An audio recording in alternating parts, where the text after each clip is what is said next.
Hello everyone, welcome back. My name is Greg Furman and this is the Vantage Point AI Market Outlook for the week of November the 27th, 2023. Now, to get started this week, we'll begin where we usually do with the US dollar index. Now, as we can see in the month of November, the dollar has really taken a hit, down 3% on the month. Now, where we're sitting right here is a very potentially dangerous area for a reversal at the beginning of December. Now, the current yearly opening price, depending on which broker you're using, is between 103.66 and 103.40. The dollar has continued to recover off this area. We have a new verified support low at 103.17.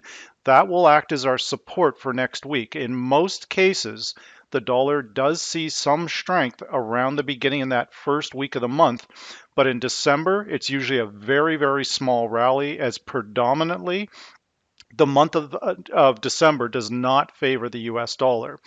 The indicators from Vantage Point are still pointing down, but our predicted differences are starting to rise, showing there is still some life left in the dollar here. So again, we'll watch this level very, very closely around 103.17. If we remain above that, we are likely to see some dollar strength.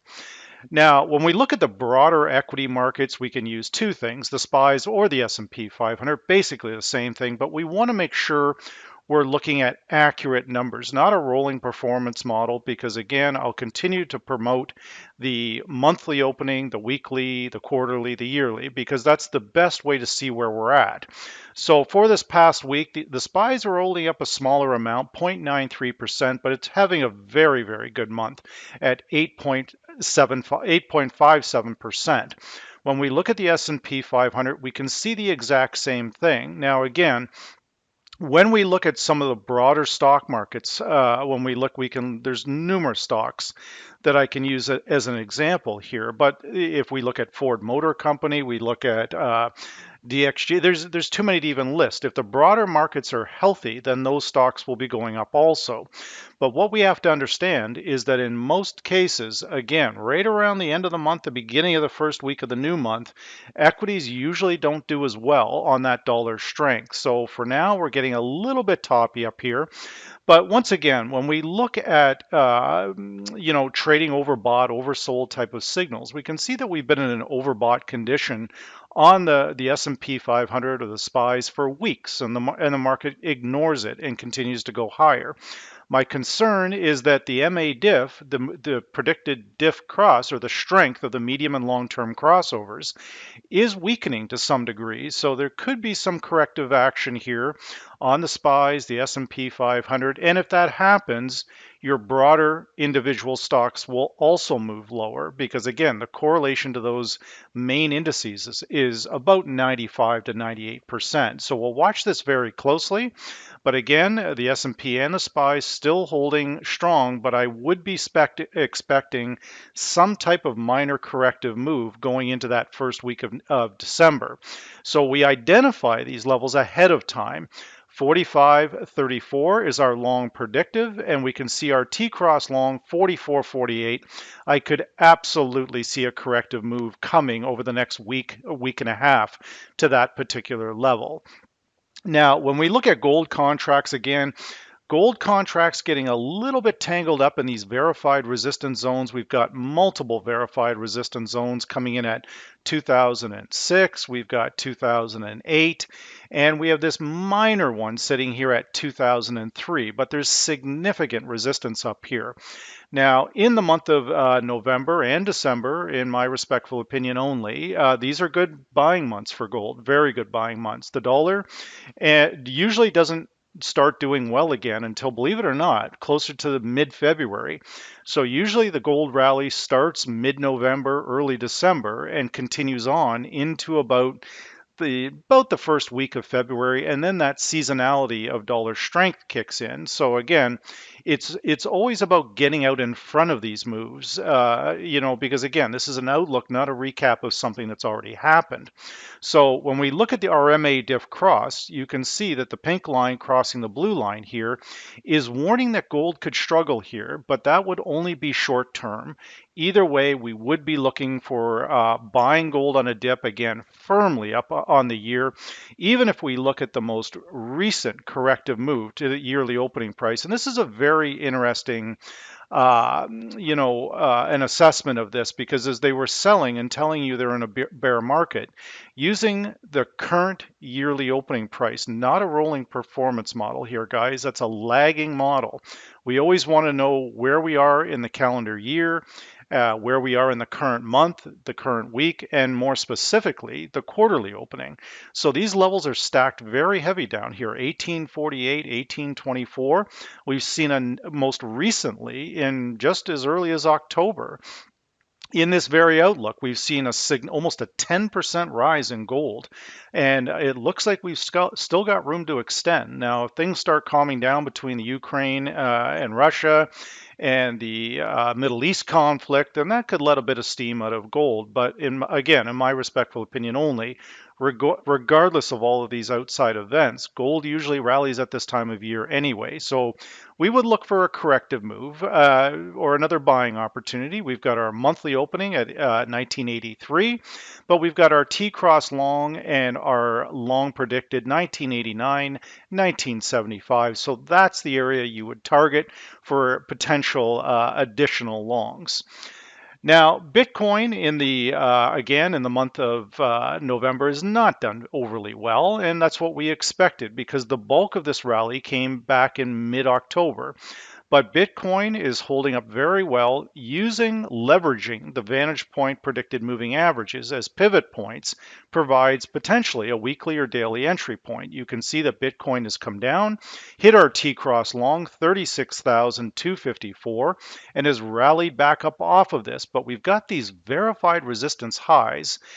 We did penetrate that slightly on Friday, but very stiff resistance in that 38,500 mark, or I would argue anything around 38,000. So we're closing out, coming in at 37,855. But again, when we look at this, you can really see Bitcoin, if we look at this on the monthly bar here, where it's trying to move higher, but it has really struggled for the entire month. We've seen repeated selling around that 38,000 mark. But again, as we go into December and potentially early January, that can benefit Bitcoin. So we'll continue to monitor this. The indicators in Vantage Point remain bullish. And again, by having a proper anchor point in your trading, the monthly opening, the current monthly opening, not a random 30 days, guys, because again, it's a lagging methodology. We can't see. We need to gauge where we are in the month is to say, okay, if it's above the monthly opening,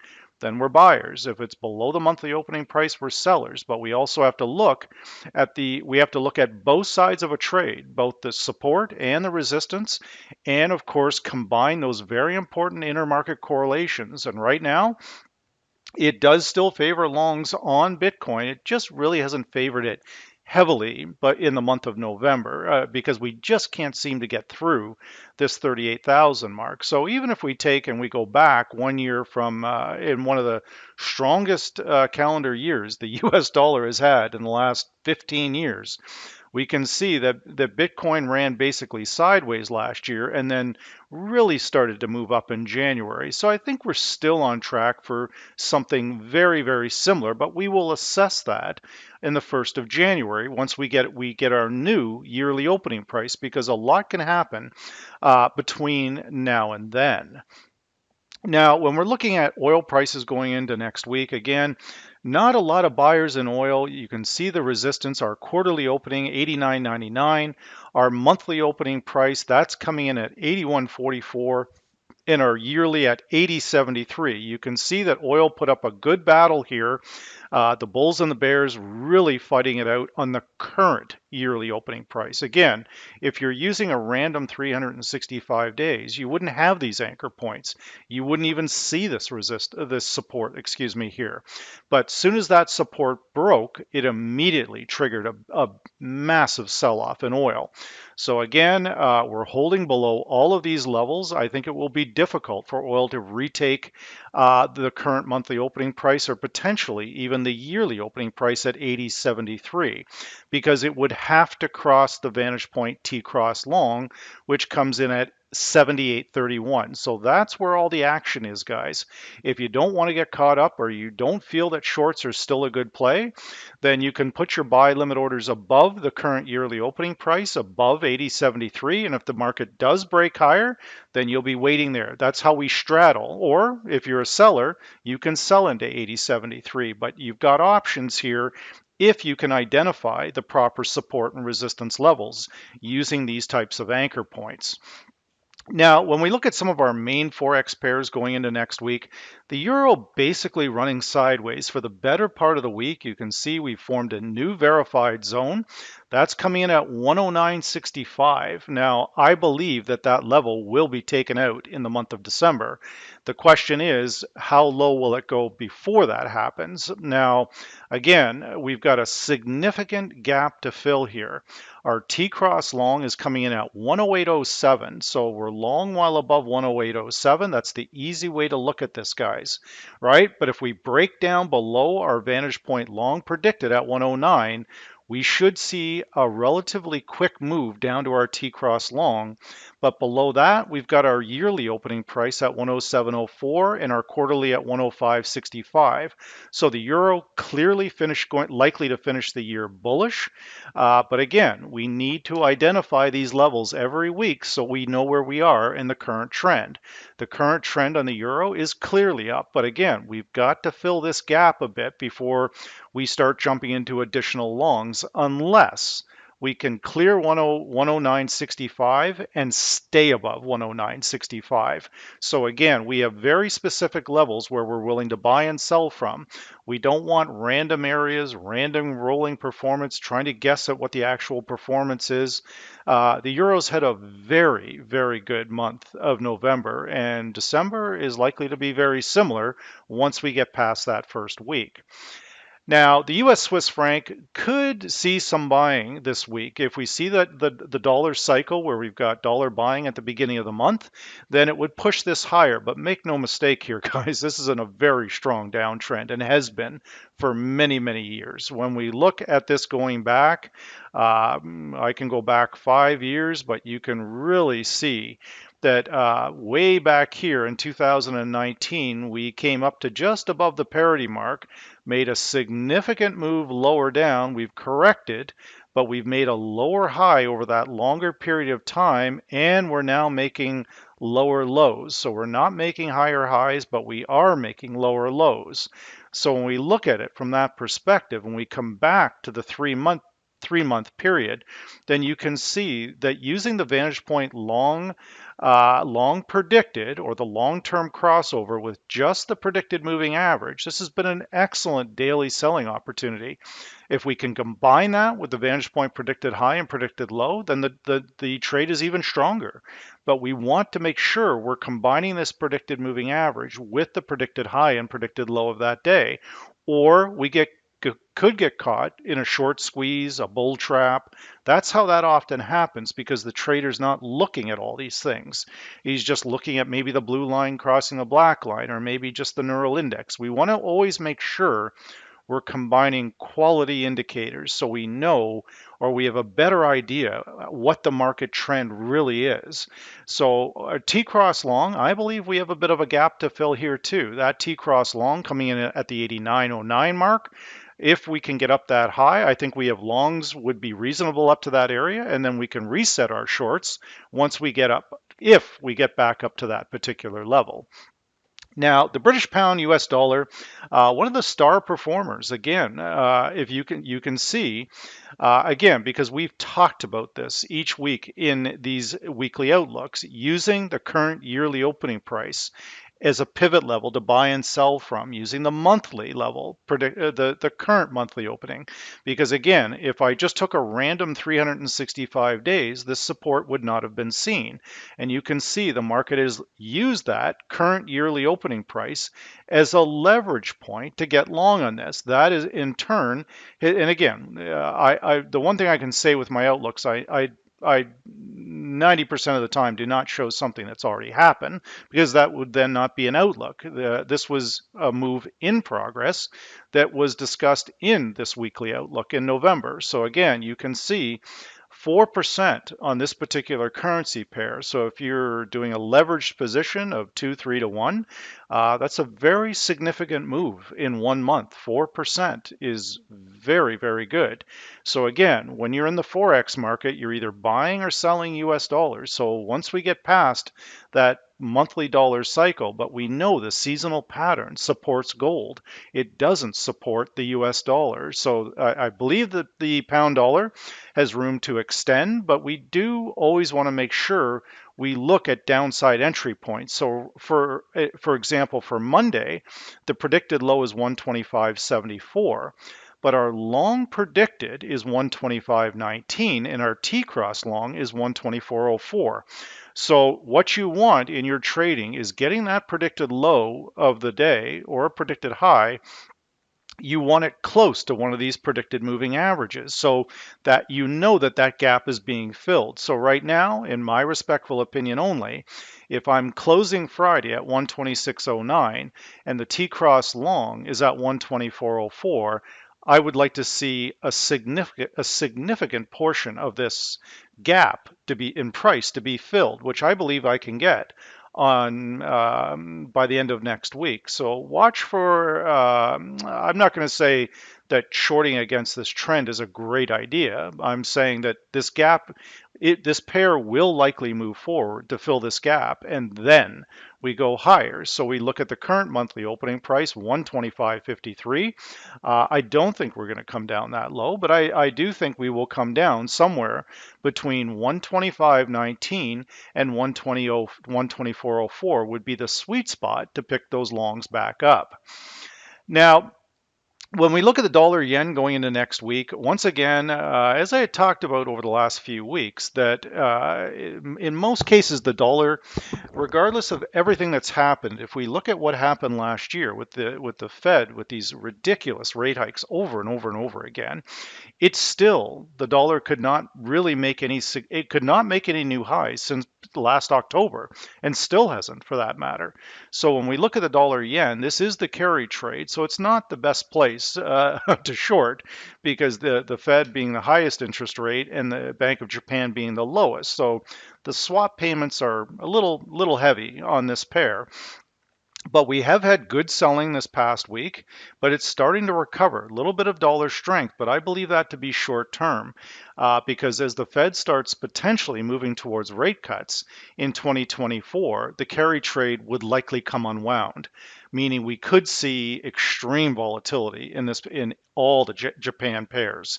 Euro Japan, Aussie Japan, Great Britain Japan could be a nasty one. But dollar, they all stem from dollar yen, guys. All those Japan cross pairs all come from this pair. So if this pair drops, it's very likely those other cross pairs will drop too. So for now, we remain negative on the month, 151.68. Shorts carry a slight edge. However, we have a corrective buy signal here.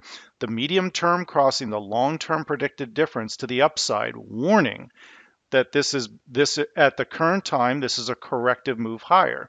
So we match that corrective signal here to the monthly opening price at 151.68, and we match it to our T-cross long at 149.92. So in my respectful opinion only, if you were to short this, this is where you would do it, between 151.68 and 149.92, because again, this is an outlook, not a recap of something that's already taken place. This presentation is being done on Saturday morning while the markets are closed. So the idea is that you can prepare for the coming trading week. You can identify these critical pivot areas to get a premium entry point. Now, when we look at the US-Canadian pair, finally the Canadian dollar saw some kind of strength on Friday, but for the bulk of the week, it was really just running sideways, but it continued to hit into the T-cross long, ultimately moving lower on that Canadian retail sales number. But again, in my opinion only, that retail sales is not going to be enough to save the Canadian dollar. For the Canadian dollar to hold these gains, we must have equity markets moving higher, we must have oil moving higher, and that's highly questionable at this time. But more specifically, I believe that the Bank of Canada will be one of the first banks to start cutting rates, and it will not favor the Canadian dollar at all. But either way, when the US dollar doesn't do well, in most cases neither does the Canadian dollar. What we've seen this past week, the CAD and the US dollar were two of the weakest currencies in the forex market, and again, if the US is not doing well, then Canadian dollar, it usually doesn't fare well either. So you've got the US GDP numbers coming out next week. That will also not just affect the US dollar, it will also affect the CAD. So we'll watch it closely, but again, very, very stiff support down here, excuse me.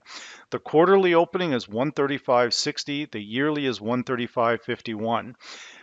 Two ways to play this, guys. I like to give a little to the bulls and a little to the bears. If you want to stay with the uptrend, which this pair has clearly been in this year, then you would look to buy from that particular area. If you're a bear, then you would set up your sell orders below the current quarterly and yearly opening price, and that's a reasonable trade also based on nothing more than US dollar weakness. So again, pre-identifying these levels while the market's closed is what is by definition predictive in nature. We isolate areas, we can straddle them, or we can take longs only or shorts only.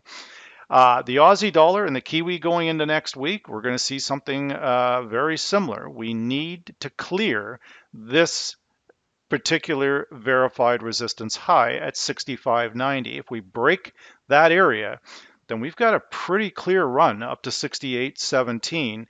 But again, we need the global stock indices moving higher also. We need a risk-on environment. For example, if we get a ceasefire in Gaza, for the next 10 days, 20 days, or maybe we get it right into Christmas, the Aussie would definitely benefit from that.